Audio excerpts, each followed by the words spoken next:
Hello दोस्तों, मुझे उम्मीद है कि आप सभी अच्छे होंगे। दोस्तों, मैंने फाइनेंशियल फ्रीडम की एक सीरीज शुरू की है जिसमें मैं आपको 2 एपिसोड दे चुका। पहला जो एपिसोड था हमारा वो था फाइनेंशियल फ्रीडम किसे कहते हैं। दूसरे एपिसोड में हमने समझा था पैसिव इनकम आइडियाज को और how to create passive income. Passive income को किस तरीके से क्रिएट किया जाता है। अगर आपने इन वीडियो को नहीं देखा तो इनका लिंक आपको नीचे डिस्क्रिप्शन में मिल जाएगा, वहां से जाके आप इन वीडियो को देख सकते हैं और अपने आप को फाइनेंशियली फ्री बना सकते हैं। आज का जो हमारा 3rd एपिसोड है उसमें हम सीखेंगे how to set life goals and achieve them. आप अपनी लाइफ में गोल्स को कैसे सेट कर सकते हैं और आपको उन्हें कैसे अचीव करना है, उन सारी चीजों को हम डिटेल में यहां पे समझेंगे। तो चलिए शुरू करते हैं। जो सबसे अच्छा तरीका है, यानी कि जो बेस्ट वे है कि किसी भी गोल को अचीव करने का, उसमें 3 स्टेप होते हैं। पहला स्टेप, आप अपने सभी गोल्स को एक पेपर पे लिख लीजिए। ठीक है, एक कॉपी पे लिख लीजिए। कहीं भी आपका कोई भी ड्रीम हो, ड्रीम कितने भी तरह के हो सकते हैं। हो सकता है आपको बाइक खरीदनी हो, या फिर घर बनाना हो, या फिर वर्ल्ड टूर करना हो, या फिर मोबाइल फोन लेना हो, एक महंगा आईफोन, मतलब कुछ भी हो सकता है ड्रीम। ठीक है, हर इंसान का ड्रीम अलग अलग हो सकता है, जरूरी ये नहीं है कि आपका अलग हो। आपको उसे लिखना है। दूसरा क्या है, उससे अचीव करने के लिए आपके पास एक प्लान होना चाहिए। आपको एक प्लान बनाना है उसे अचीव करने के। मैं ये सारी चीजें डिटेल में डिस्कस करूंगा। मैं एक एग्जांपल भी लूंगा, इस वीडियो को देखते रहिए। मैं एक घर का एग्जांपल लूंगा। सपोज करो आपका घर बनाने का ड्रीम है, ठीक है, उसके लिए कितनी अमाउंट चाहिएगी, आपकी जॉब क्या हो सकती है, आपको कितनी सेविंग करनी है, कितने साल में आप उसे अचीव करेंगे, मैं सारा एक एग्जांपल से समझाऊंगा। अभी मैं थोड़ा सा बेसिक बता रहा हूं, इस वीडियो को एंड तक देखते रहिए। इस वीडियो के एंड तक आपके सारे डाउट क्लियर हो जाएंगे और आप हर चीज अच्छे तरीके से समझ पाओगे। पहला क्या है, हमें अपने गोल्स को लिख लेना है। दूसरा, उसे अचीव करने के लिए हमें एक प्लान बनाना है। थर्ड, जो सबसे इंपॉर्टेंट है, ये 2 चीज हर कोई कर लेता है, मतलब गोल्स भी लिख लेता है, प्लान भी बना लेता है, लेकिन थर्ड जो चीज है उससे कोई भी नहीं कर पाता, लगभग बहुत ही कम लोग करते हैं। तो वो थर्ड क्या है, थर्ड है टेक एक्शन एवरी डे। इसे ध्यान से समझो, यानी कि हमारा जो गोल है उसे अचीव करने के लिए हमने जो प्लान बनाया है, इस प्लान के पे हमें रोज काम करना है। हर रोज थोड़ा थोड़ा काम करना है। किस तरीके से काम करना है मैं सारी चीजें डिटेल में समझाऊंगा। अब यहां पे इंपॉर्टेंट क्या है, अगर आपके पास गोल है, एक प्लान है और आप हर रोज उस प्लान पे काम कर रहे हैं, तो डेफिनेटली आप सक्सेसफुल हो सकते हैं अपने उस ड्रीम को अचीव करने में। ठीक है, अब हम एक एग्जांपल लेते हैं। अगर आपको वीडियो अच्छी लगी है तो इसे लाइक जरूर कीजिएगा। ठीक है, हम आगे बढ़ते हैं। जो पहला एग्जांपल ले रहा हूं मैं, अभी इसमें एक ही एग्जांपल समझाऊंगा। अगर आप और भी एग्जांपल चाहते हैं मैं डिस्कस करूं इससे रिलेटेड, आपको अगर ये एग्जांपल अच्छा लगेगा और अगर आप चाहते हैं और भी एग्जांपल मैं डिस्कस करूं, तो आप मुझे कमेंट करके बता सकते हैं। मैं उस एग्जांपल पे भी अलग से आपको एक वीडियो प्रोवाइड कर दूंगा। हमारा मतलब गोल क्या है, एक घर खरीदने का गोल है। हम एक घर खरीदना चाहते हैं, फिर आप एक घर खरीदना चाहते हैं। ठीक है, ये हमारा क्या हो गया, ये हमारा गोल हो गया। सपोज करो कीमत उसकी 40 लाख रुपए है। ठीक है, देखो कीमत ज्यादा भी हो सकती है क्योंकि करोड़ों में भी मिलता है, ठीक है, और 40 से कम में भी मिलता है। ठीक है, मैं एक एवरेज ले रहा हूं क्योंकि इतनी उसमें अगर आप किसी मेट्रो सिटी में जा रहे हो तो आपको इतने में एक फ्लैट मिल जाएगा। ठीक है, हो सकता है आपका फ्लैट लेने का कोई गोल हो, फ्लैट लेने का पर्पस हो, लेकिन अगर आप मेट्रो सिटी से थोड़ा सा दूर जाएंगे तो आपको इतने में प्लॉट भी मिल जाएगा और उस पे अपने डिजाइन का आप हाउस भी तैयार कर सकते हो। ठीक है, तो मैं एक रफली अमाउंट ले रहा हूं 40 लाख रुपए। आपको ये करना है, इसे अचीव कैसे करना है, अब हम वो सारी चीजें डिस्कस करेंगे। ये आपका क्या हो गया, ये पहला हो गया गोल। गोल हमारा क्या है, घर बनाना। घर बनाने के लिए क्या कीमत चाहिए, 40 लाख रुपए। ठीक है, तो हमें इकट्ठे क्या करने हैं, 40 लाख रुपए। किस तरीके से करने हैं वो भी हम डिस्कस करेंगे। जो नेक्स्ट है मेक ए प्लान। ठीक है, अब ये 40 लाख रुपए ये कहां से आएंगे, कैसे आएंगे, उसके लिए हम एक प्लान बनाएंगे। ठीक है, हमारा पहले स्टेप हो गया गोल बनाना। दूसरे स्टेप पे अब हम काम करेंगे प्लान, एक्शन किस तरीके से काम करना है वो भी हम डिस्कस करेंगे। ठीक है, पहले प्लान को समझते हैं। अब यहां पे क्या है, आप कुल 10,000 रुपए ही बचा पाते हैं, यानी कि आप महीने में, मैं कहना चाहता हूं, मैं एक रफली एग्जांपल ले रहा हूं कि आप कुल 10,000 रुपए ही कमा पाते हैं। हो सकता है आपकी जो सैलरी मिलती है आपको 20,000 रुपीज मिलती होगी। आप सोच रहे होंगे 20,000 में से 10,000 बचाना बहुत मुश्किल है। ये इजीली बचाया जा सकता है, इजीली एडजस्ट हो जाता है। देखो, अगर आप अपने ड्रीम को पूरा करना चाहते हैं तो आपको कुछ ना कुछ सेक्रीफाइस तो करने पड़ेंगे। इजीली मतलब बचा सकते हो। अगर 30K है, 30,000 है तो तब आप इजीली बचा सकते हो, यानी कि इससे ऊपर वाले तो बड़े ही आराम से बचा सकते हैं। ठीक है, इस पे भी अगर आप वीडियो चाहते हो कि 20,000 जिनकी सैलरी है वे 10,000 कैसे बचाए, अपने खर्चों को कैसे मैनेज करे कि जिससे कि उनके सारे काम भी हो जाए और पैसे भी बच जाए, अगर इससे रिलेटेड वीडियो चाहते हैं तो आप मुझे कमेंट करके बता सकते हैं, मैं आपको प्रोवाइड कर दूंगा। अगर इस वीडियो पे 500 लाइक आते हैं तो मैं तब भी प्रोवाइड कर दूंगा। ठीक है, जो इससे ज्यादा है 50K है, 50,000 है, वे तो बचा ही लेंगे। ठीक है, बस मैं आपको क्या कह रहा हूं कि आप को मतलब 10,000 रुपीज ही बचाने हैं। अब यहां पे एक पॉइंट है, उसे ध्यान से समझो। अगर आप 10,000 पर मंथ बचाते हैं तो आपके पास एक साल में यानी कि 12 महीने में कितने रुपए होंगे? 1,20,000 रुपए।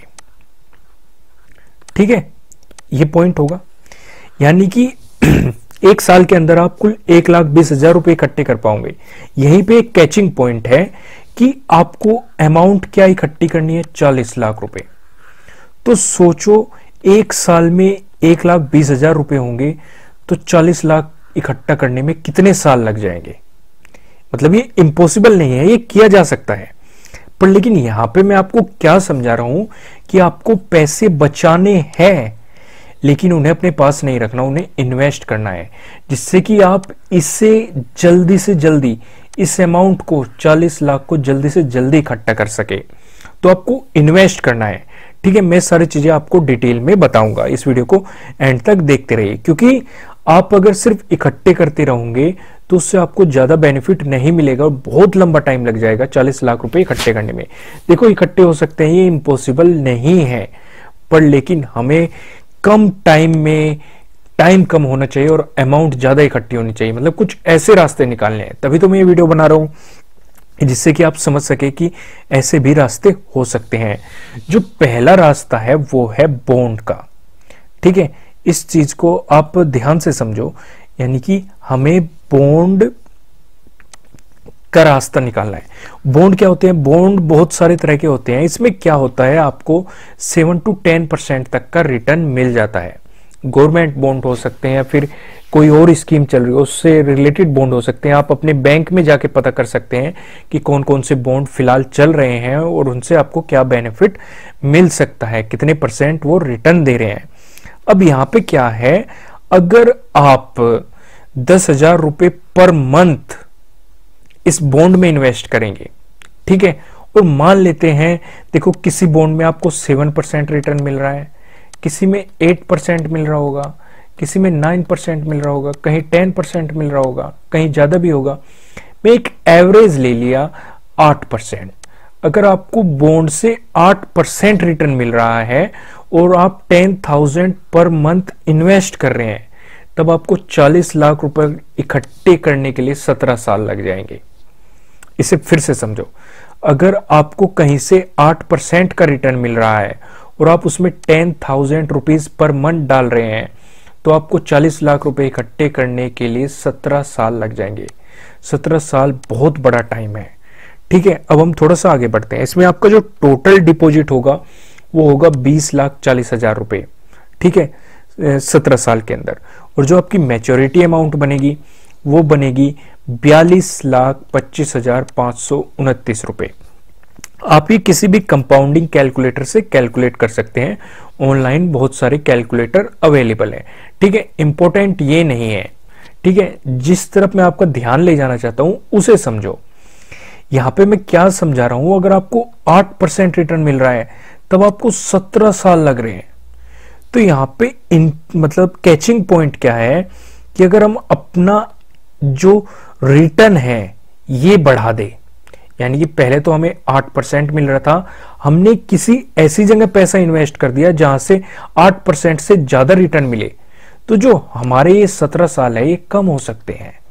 क्योंकि अगर हमारे रिटर्न ऑफ परसेंटेज बढ़ जाएगी तो हमें मतलब 40 लाख ही तो अचीव करना है, तो हमारा समय घट जाएगा। ये इंपॉर्टेंट पॉइंट है।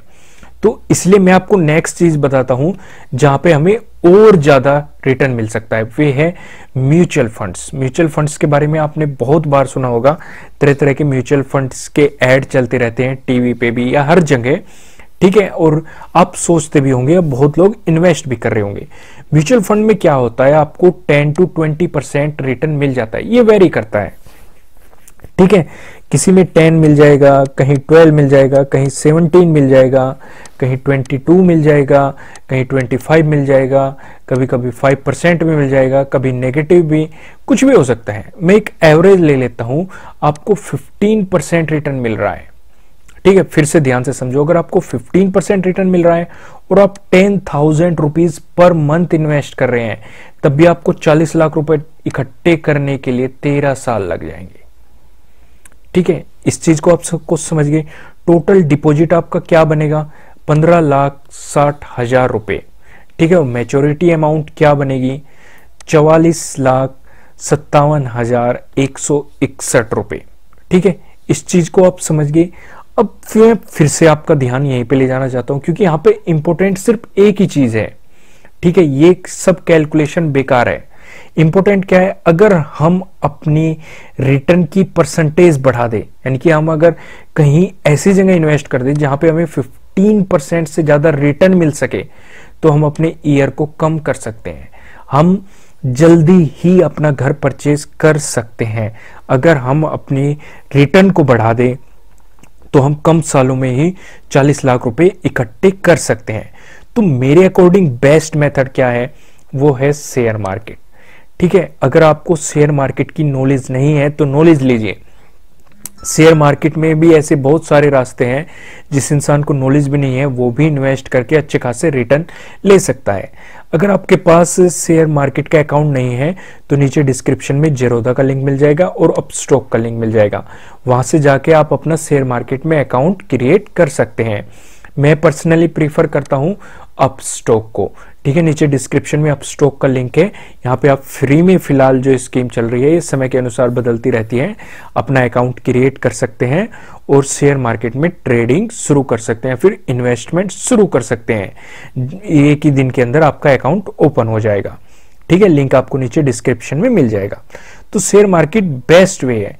शेयर मार्केट में आपको 15 to 30% रिटर्न मिल जाता है इजीली, अगर आप दिमाग लगाएंगे। क्योंकि हमारे इंडियन मार्केट में अभी मतलब शेयर मार्केट की ज्यादा लोगों को नॉलेज नहीं है, फिर ज्यादा लोगों का इस तरफ झुकाव नहीं है, तो आगे फ्यूचर आने वाला मतलब बहुत अच्छा हो सकता है, बहुत तेजी से ये ग्रो कर सकता है। आपको इन्वेस्टिंग शुरू कर देनी चाहिए शेयर मार्केट के अंदर। यहाँ पे आपको रिटर्न क्या मिल रहा है, 15 to 30%, इससे ज्यादा भी मिल जाता है, ठीक है। मैं जस्ट एक एवरेज ले रहा हूं, मैंने एवरेज ले लिया 23%, ठीक है। अब यहां पे समझो, अगर आप 10,000 रुपए पर मंथ किसी स्टॉक में इन्वेस्ट कर रहे हैं, शेयर मार्केट में इन्वेस्ट कर रहे हैं, तब आपको 40 लाख रुपए इकट्ठे करने के लिए 10 साल लग जाएंगे।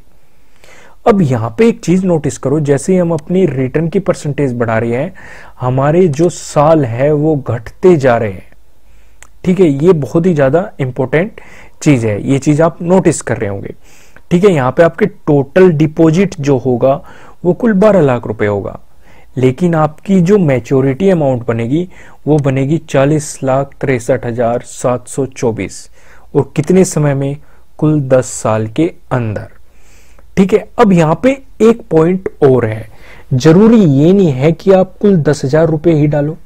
अगर आपके ज्यादा बच रहे हैं तो आप ज्यादा डाल दो, ठीक है।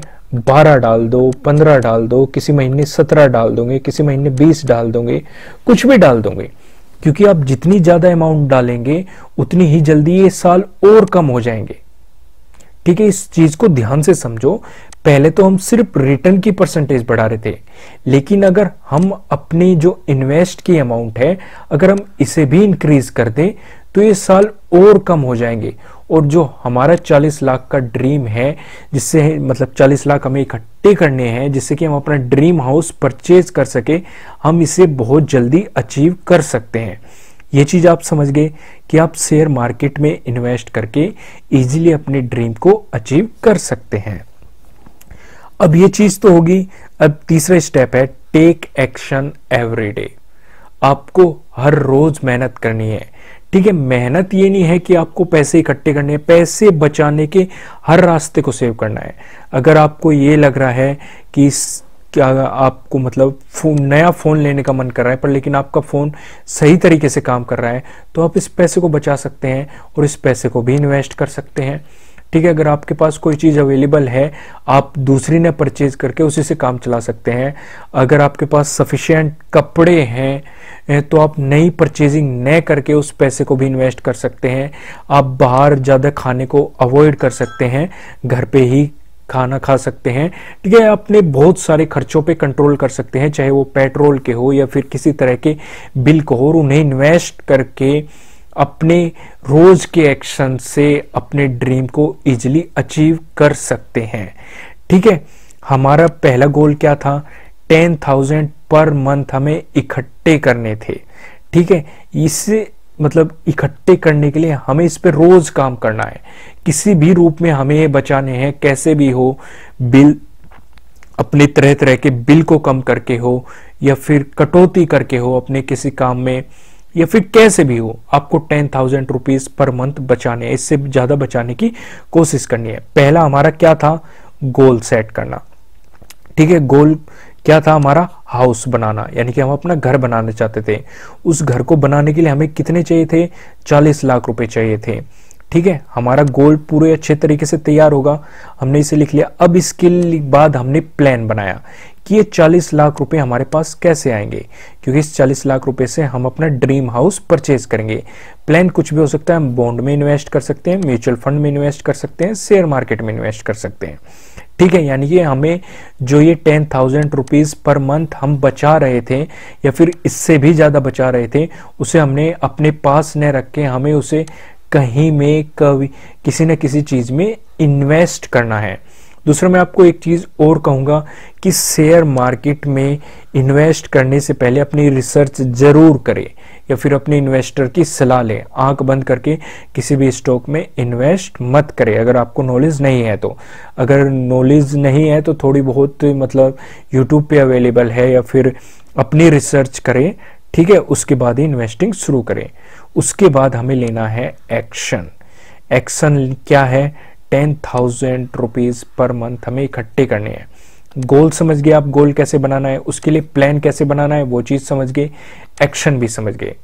अब यहां पे मैं एक चीज और बताऊंगा आपको कि अगर आप, जरूरी ये नहीं है कि आप इन्हीं में ही इन्वेस्ट करो, ये तो मैंने एक एग्जांपल लिया है, आप किसी भी तरीके से इन्वेस्ट कर सकते हैं। जैसे कि मान लो आपके पास 20 लाख रुपए इकट्ठे हो गए, ठीक है। गोल हमारा क्या था? 40 लाख रुपए। आपने मतलब म्यूचुअल फंड में से निकाल के, शेयर मार्केट में से निकाल के, बॉन्ड तोड़ के इसका प्लॉट ले लिया या फिर फ्लैट ले लिया। समय के साथ इनकी भी कीमत बढ़ती रहेगी, फ्लैट की भी बढ़ती रहेगी, प्लॉट की भी बढ़ती रहेगी। फिर आपने इस प्लॉट को बेच के या फिर जहां पे आप अपना परचेज करना चाहते हैं वो ले लिया, ठीक है। इस तरीके से मतलब आपको मैनेज करना है, सोचना है। मेरा मतलब है आपको अपनी इन्वेस्टमेंट को इंक्रीज करना है जब तक कि आप अपने ड्रीम हाउस पे या ड्रीम जगह जहां पे आप परचेज करना चाहते हैं वहां तक नहीं पहुंच जाते। दोस्तों, जो हमारा नेक्स्ट एपिसोड होने वाला है, एपिसोड 4, वो होने वाला है how to make family budget, ठीक है। अगर आपको भी फैमिली बजट बनाने में प्रॉब्लम होती है तो आप हमारे नेक्स्ट वीडियो का इंतजार कर सकते हैं। फिर अच्छे तरीके से आप फैमिली बजट किस तरीके से बना सकते हैं, अगर आप वो जानना चाहते हैं तो आप हमारी नेक्स्ट वीडियो के लिए इंतजार कर सकते हैं। अगर आप इस चैनल पर नए हैं तो इसे सब्सक्राइब जरूर कीजिएगा ताकि इसी तरह की और वीडियोस आपको मिल सके। इस वीडियो को लाइक जरूर कीजिएगा, इसका हम टारगेट रखते हैं 500 लाइक्स का, ठीक है। अपने दोस्तों के साथ इसे शेयर जरूर कीजिएगा, ठीक है दोस्तों। फिर मिलते हैं किसी नेक्स्ट वीडियो में किसी अच्छे कंटेंट के साथ। Thank you.